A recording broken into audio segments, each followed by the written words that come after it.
collected of this privilege hour, Mr. President. No, I don't think so, Mr. President. This is a privileged speech. This is a privileged speech. This is not a privileged motion. So my motion is to execute and implement what was agreed upon yesterday. At 4 o'clock in the afternoon, we take our oath. Senator, I make a record the time. It's 4:31 p.m. Senator De La Rosa. Yeah, Mr. President, it was very clear yesterday that we agreed that before I take my oath as member of the impeachment court, I should have delivered my privilege speech. That's why I made it a precondition to my approval or to my agreement to the motions yesterday that I'm willing to take oath as a member of the impeachment court, provided let me first deliver my privilege speech. And very clear, it was agreed by the minority No, leader no, yesterday. Mr. President. No. It was stressed the convening of the court. That was the issue. And the agreement natin, the oath taking is not the convening of the court. It was very clear, Mr. President. Several members are raising their hands. May I first acknowledge our Majority Floor Leader, Senator Tolentino. Thereafter, our Deputy Minority Floor Leader, Senator Ontiveros. Senator Tolentino may proceed. With the permission of the gentleman. Mr. President, let me remind the gentleman that yesterday this representation moved to expunge from the records the word agreement, precisely because this representation would want that all matter that arose yesterday should be expressed stipulations coming from the mandate of the Constitution. Yung agreement po siguro inalis na natin to reflect the solemnness of the proceedings yesterday. So, kung ano po yun ang pag-usapan, Mr. President, siguro yung dalawang ginoo na lamang muli ang magkasundo, pero the record should not reflect the word agreement. Yun po lang yung sinasabi ko, Mr. President. Maraming salamat po. Mr. Noted. President, Senator, this is important because it's related. So, what I'm asking Senator to be Pimentel, you may proceed. what I'm asking to be enforced is the motion approved already, Mr. President. So we had approved by the plenary. A motion was approved by the plenary. So yun lang. Senator Ontiveros is recognized.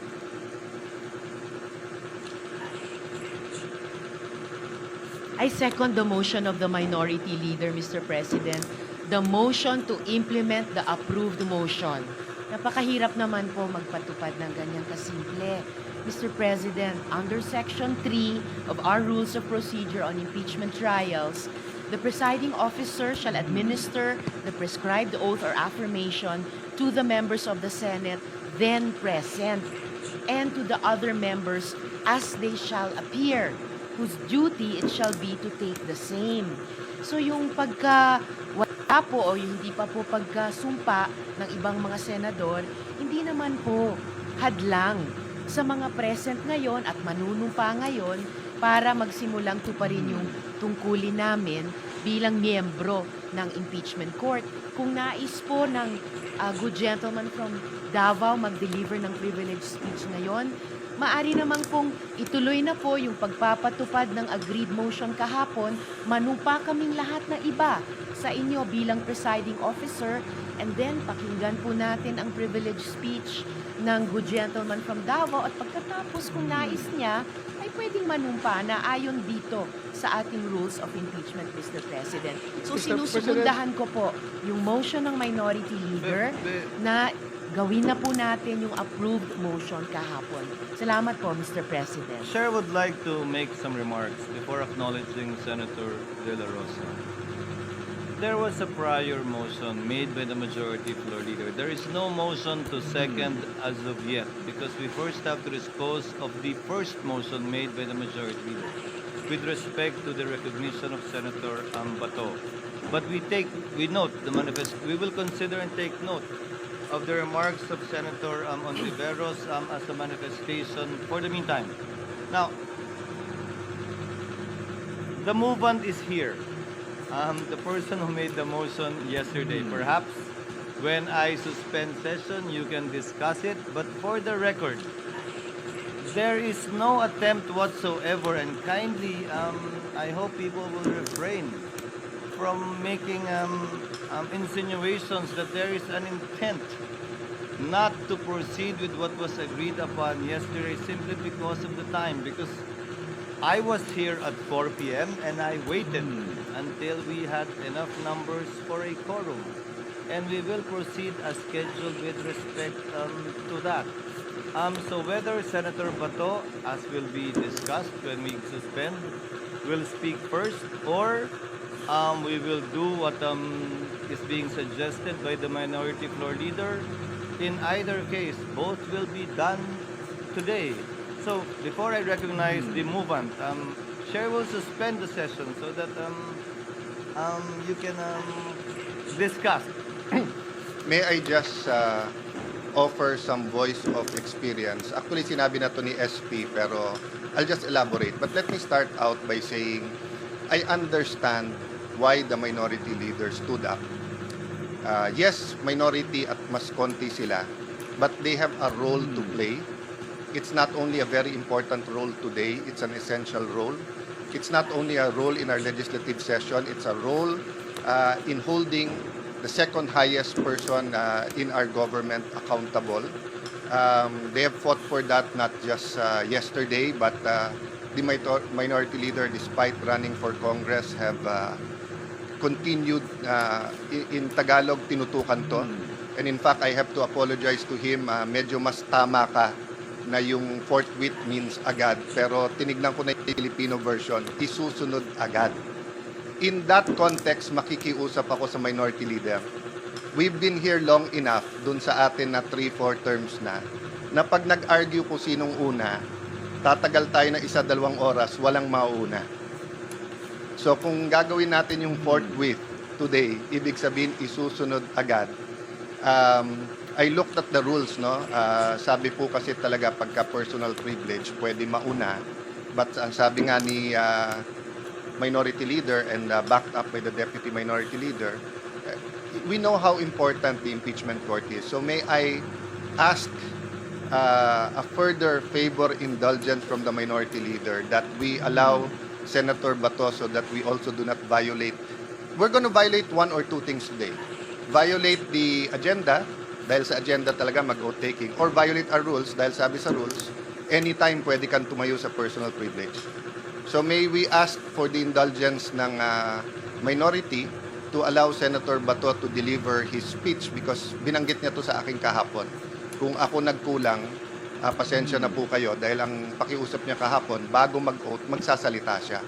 So if we can allow him, then with the permission of the majority leader, I'll volunteer you to forthwith immediately, agad-agad move na we take our oath as members of the impeachment court. If it's acceptable to the minority leader. It's not the perfect solution, sir, but I hope it's acceptable.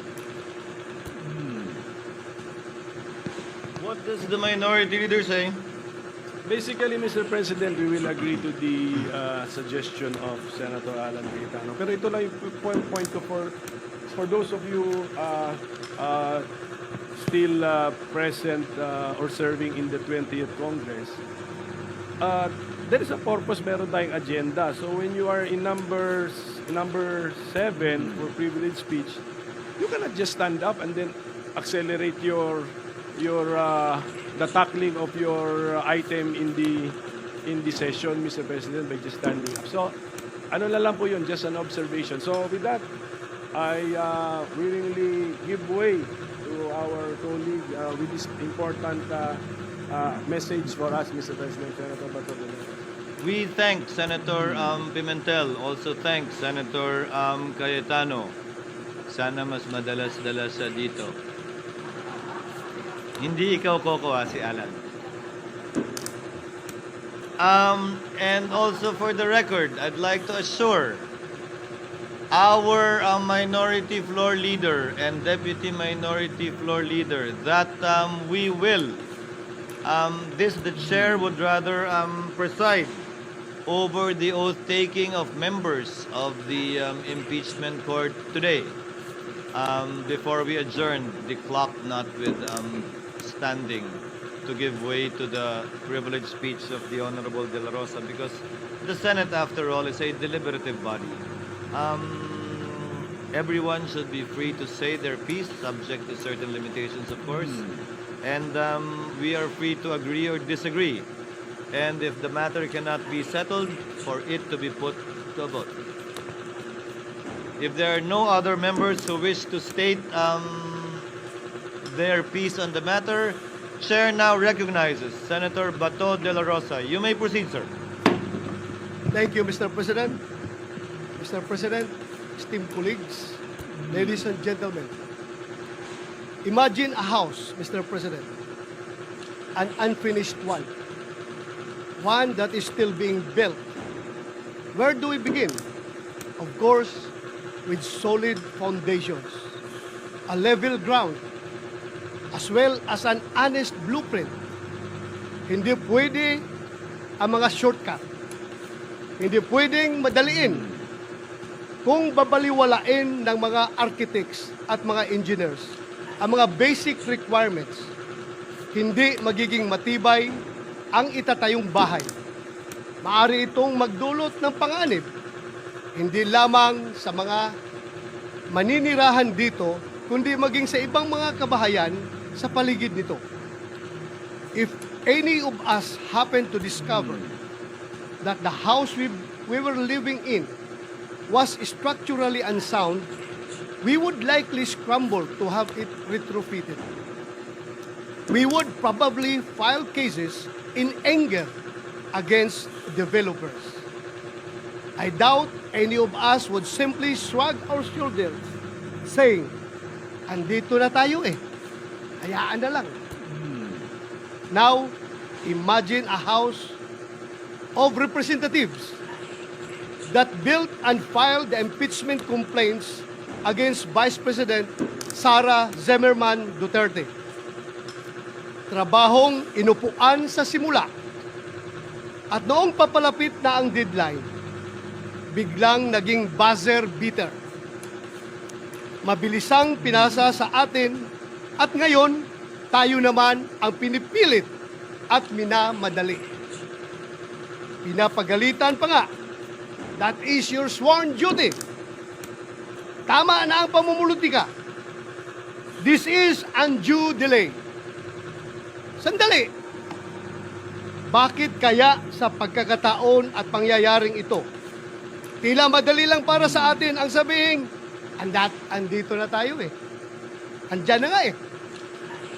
Mr. President, the House of Representatives are of the belief that they have built a solid case against Vice President Sara Zimmerman Duterte, prompting them to file an impeachment case. But how sound are the foundations of this impeachment case filed against the Vice President? Kagaya po ng konstruksyon ng isang bahay, ang proseso ng impeachment ay kinakailangan na nakatungtong sa isang solidong pundasyon.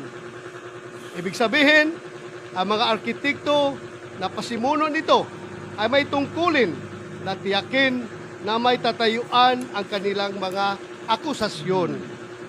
Ngunit, ang impeachment ay isang proseso na hindi nakasalalay lamang sa mga arkitekto o mga instigador nito.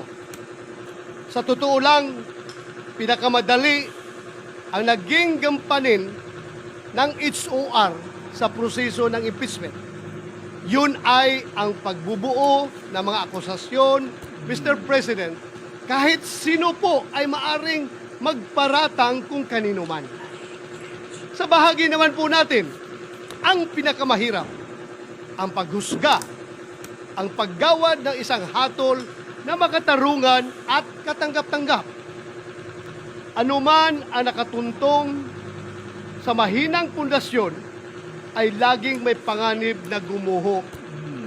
Kung ang isang impeachment case ay minadali at nakasandig sa paghihiganti at pamumulitika, ay maihalin tulad sa isang strukturang itinayo sa gilid ng bangin.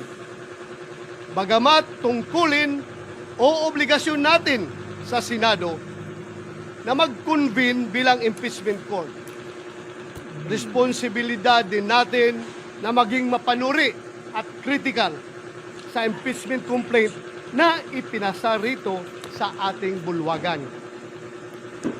As I usher in my 6th year in the Senate, my 39th year in public service, Mr. President, I can say I have gotten better at spotting irony. What we refuse to let happen to our houses, we seem to have allowed our House of Representatives to do in broad daylight, right under our noses, and at the expense of our institution's esteemed reputation.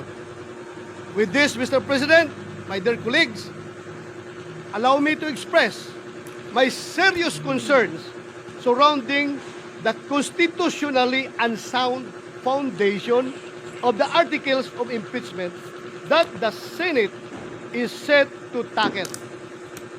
Article 11, Section 3, Paragraph 2 of the 1987 Philippine Constitution provides that a verified complaint for impeachment may be filed by any member of the House of Representatives or by any citizen upon a resolution of endorsement by any member thereof, which shall be included in the order of business within 10 session days and referred to the proper committee within 3 session days thereafter.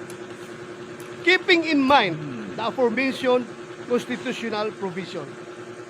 Recall that on December 2, 2024, the first impeachment complaint against Vice President Duterte was filed before the Secretary General of the House of Representatives.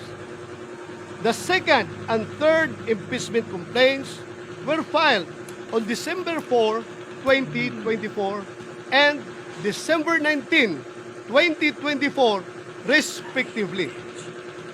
These complaints were each endorsed by members of the House of Representatives. While the Constitution requires that a complaint for impeachment must be included in the order of business within 10 session days, the House of Representatives rules of procedure in impeachment proceedings require the Secretary General to immediately refer the complaints to the Speaker. Despite this, no action was ever taken by the House on the 3 impeachment complaints filed. Hindi po ito simpleng pagkalimot, Mr. President. Ito po ay tahasang pagsantabi ng kanilang internal rules at constitutional provision. Sinadya po nila na baliwalain ang konstitusyon. Maliwanag po ito sa mga naging panayam kay House Secretary General Velasco. In media interviews, the Secretary General publicly disclosed that the members of the majority of the House of Representatives asked him to withhold the transmittal of the impeachment complaints to the Speaker. Their goal then was to give themselves more time to decide whether or not to file another impeachment complaint. Pinaghintay po ng mayorya ng House of Representatives ang 3 impeachment complaint. May ganyan po ba silang kapangyarihan? Tila po. Ito ay matatawag na grave abuse of discretion. Then, on February 5, 2025, more than 2 months after the first impeachment complaint was filed, the House of Representatives took the express, the fast-track route according to Secretary General Velasco. Kung ang 3 naunang impeachment complaint ay pinadaan sa EDSA, mukhang sa Skyway po ang piniling landas ng House para sa pang-apat na impeachment complaint para maiuwi ito sa Senado. With less than an hour before the close of session of that day, the House of Representatives transmitted to the Senate a verified complaint for impeachment against Vice President Sara Z. Duterte, purportedly signed by 215 members of the House of Representatives.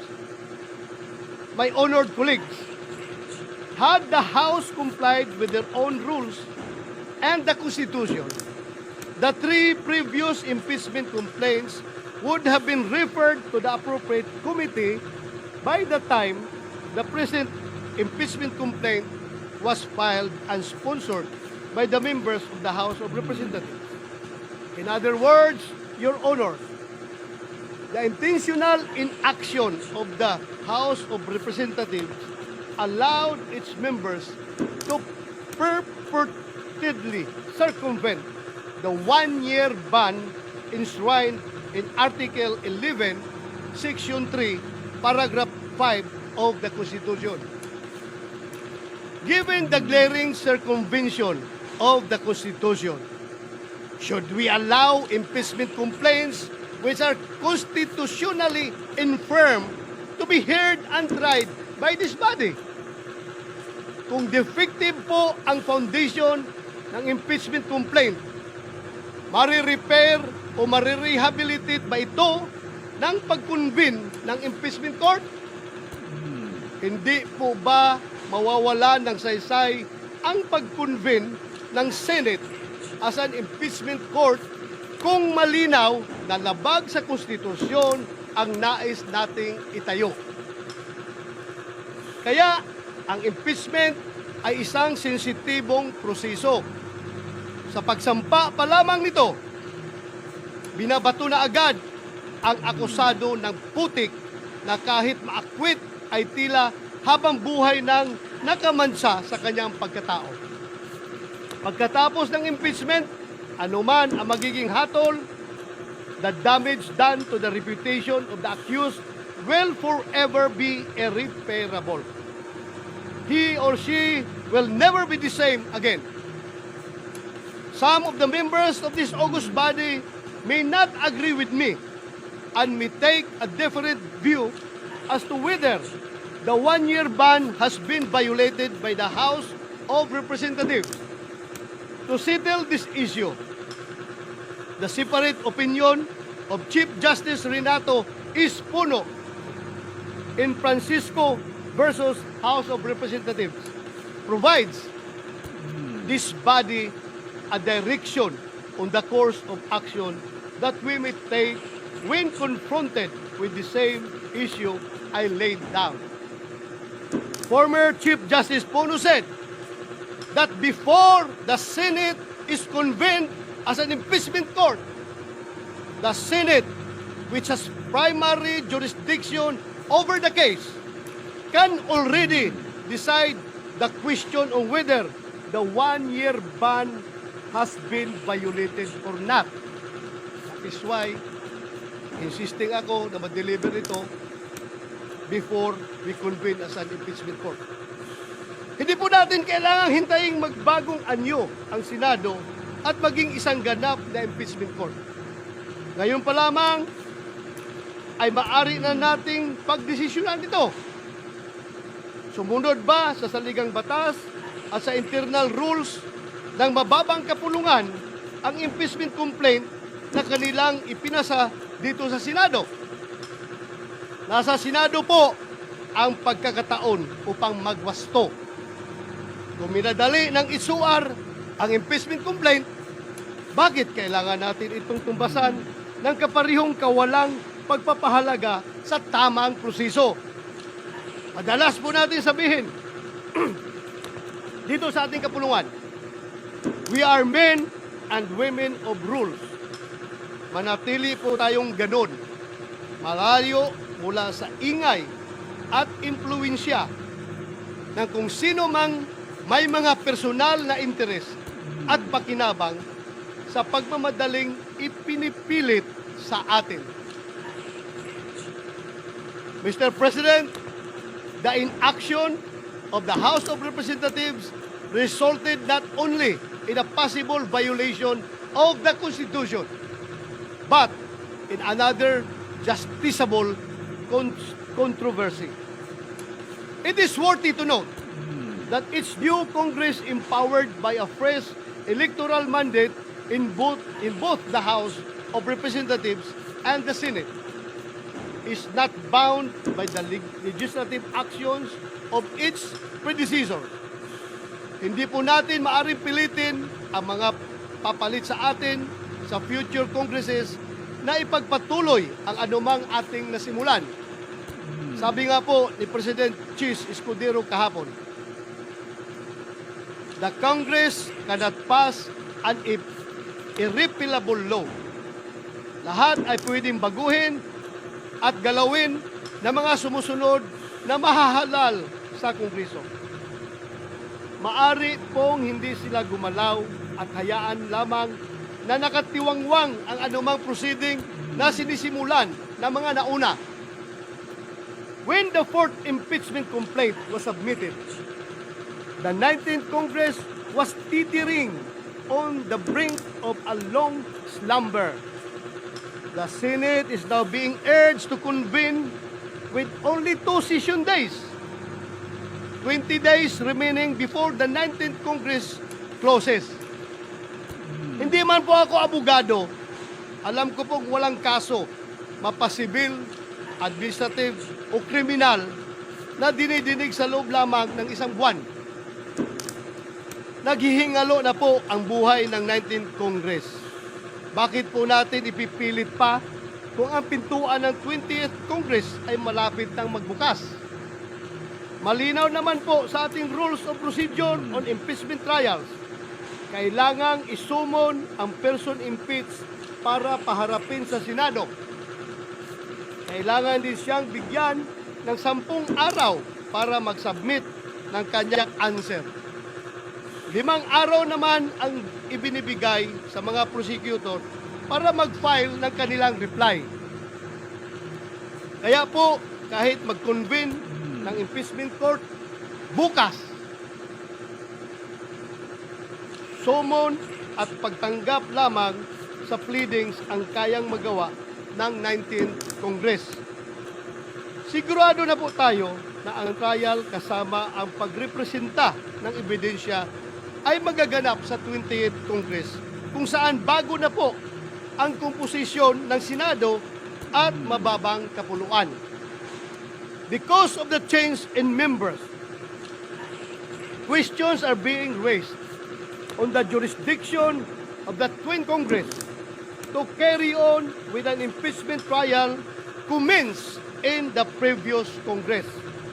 Should the 19th Congress convene an impeachment court, what assurance exists that the 20th Congress would continue the trial? Without such assurance, any efforts by the 19th Congress would constitute a significant waste of government resources. Even the authority of the House of Representatives to continue prosecuting is being questioned since the said complaint was filed by a House of a different composition. In fact, some of those who signed the complaint failed to secure a seat in Congress in the recently concluded elections. Mukhang kailangan po natin ng positive act from the 20th Congress House of Representatives na kanilang itutuloy ang impeachment complaint na ginawa ng 19th Congress House of Representatives. Mr. President, the constitutionally given power and mandate of the Senate to try and decide all cases of impeachment is an immense responsibility that must be exercised in good faith with sincere intention to fulfill a solemn oath, not with haste but with careful circumspection. mindful of both the political and legal nature of the exercise. Ang impeachment ay isang proseso na hindi lamang mag-aalis sa pwesto ng isang mataas na opisyal ng pamahalaan.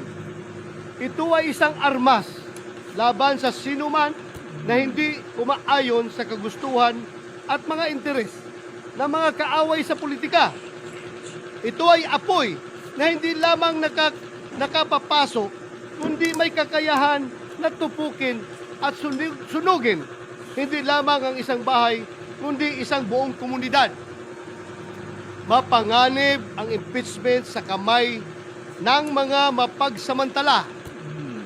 Inilalagay ang impeachment para protektahan ang taong bayan, hindi isakdal at hiyain ang kumakatawan sa kanila. In the 2012 case of Chief Justice Renato C. Corona versus Senate of the Philippines, the Supreme Court declared impeachment, described as the most formidable weapon in the arsenal of democracy, was foreseen as creating divisions, partialities, and enmities, or highlighting pre-existing factions, with the greatest danger that the decision will be regulated more by the comparative strength of parties than by the real demonstrations of innocence or guilt. The House of Representatives, in transmitting the articles of impeachment to the Senate at the last hour and after refusing to act for over 2 months on 3 previously filed complaints pending with the House Secretary General, has instead placed the Senate in a tight and impaired position where any decision, action, or inaction on its part will be put into question.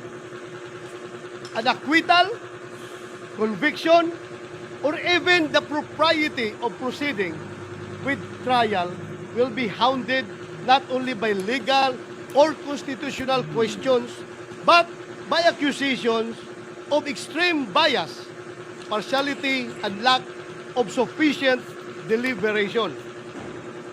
Lagi kong sinasabi, Mr. President, hindi ako abogado. Nevertheless, this cannot disqualify me from speaking against possible constitutional blunders. Hindi kailangan maging engineer para masabi ng isang tao na unlivable at hindi ligtas ang isang bahay o building. Alam nyo, alam natin kung kailan matibay at pulido ang pagkakagawa katulad ng isang bahay na bato. Alam din natin kung kailan hindi. When the floor starts to crack, when the walls begin to shift, and when leaks appear where there should be none. There and then, Mr. President, there and then, forthwith, we say, this was not dealt well. Gayon din sana sa impeachment case na ito. The cracks and holes have begun to show. Alam nating may mga tanong na hindi pa nasasagot, lalo na patungkol sa constitutional soundness ng nasabing impeachment complaint. It is my humble opinion then, Mr. President, that with this knowledge must come swift and intelligent action.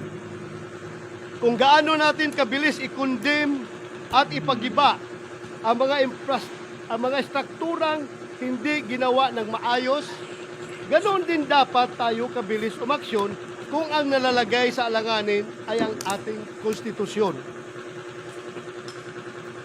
In the spirit of true action, therefore, allow me to end by moving.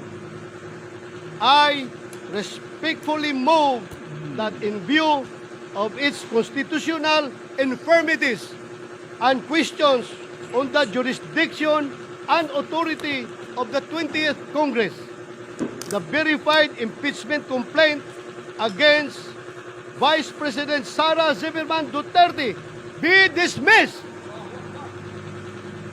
Mr. President, since I have still the floor, I would like to call Senator Bongo. Mr. President. Mr. President, will the good gentleman yield the floor for a few remarks?